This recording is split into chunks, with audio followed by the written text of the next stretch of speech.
કઈ રીતે વિઠ્ઠલ કામત પોતાના રેસ્ટોરન્ટનું સેલ્સ વધાર્યું, અને એ પણ એ રેસ્ટોરન્ટ જ્યાં કસ્ટમર આવતા ન હતા.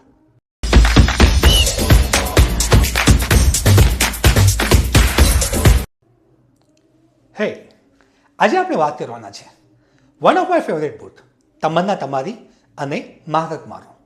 ઓથરનું નામ છે વિઠ્ઠલ કામત. બુક્સ દરેક ઓન્ટરપ્રેનર્સે વાંચવા જેવી છે, અને હું રેકમેન્ડ કરું છું પ્લીઝ પરચેસ કરીને એને વાંચો. બુક્સમાં ઘણી બધા વસ્તુઓ છે જે ઓન્ટરપ્રેનર્સને શીખવા જેવી છે. એમાંની એક વસ્તુ હું તમારી સાથે શેર કરવા માગું છું. કઈ રીતે વિઠ્ઠલ કામત પોતાના રેસ્ટોરન્ટનું સેલ્સ વધાર્યું, અને એ પણ એ રેસ્ટોરન્ટ જ્યાં કસ્ટમર આવતા ન હતા. બુકમાં લખ્યું છે એ પ્રમાણે વિઠ્ઠલ કામતનો એ ટાઈમે થોટ હતો હાઈવે પર દર 40 કિલોમીટરે એમની રેસ્ટોરન્ટ હશે, ને એ પ્રમાણે એ પ્રોજેક્ટ પર કામ પણ કરતા હતા. તો વાપીમાં એમની એક રેસ્ટોરન્ટ હતી, કામત રેસ્ટોરન્ટ.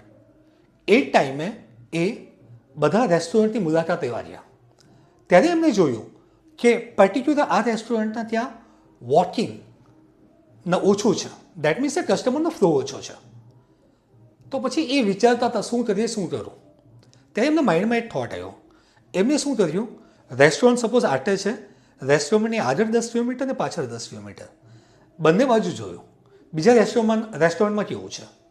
ત્યારે એમને એક વસ્તુ ઓબ્ઝર્વ કરી, હાઈવે પર કસ્ટમર ત્યાં જ આવે છે જ્યાં ઓલરેડી ગાડીઓ ઊભી છે, ત્યાં જ બીજા બધા કસ્ટમર આવે છે.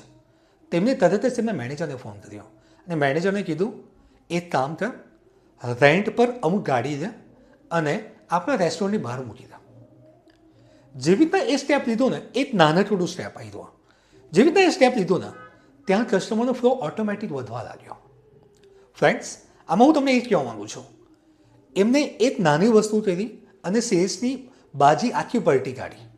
જ્યાં કસ્ટમરનો ફ્લો ઓછો હતો ત્યાં કસ્ટમરનો ફ્લો વધી ગયો.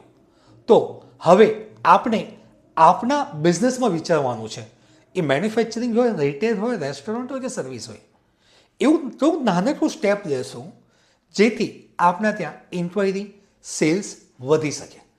પ્લીઝ શેર કરો તમારી લર્નિંગ.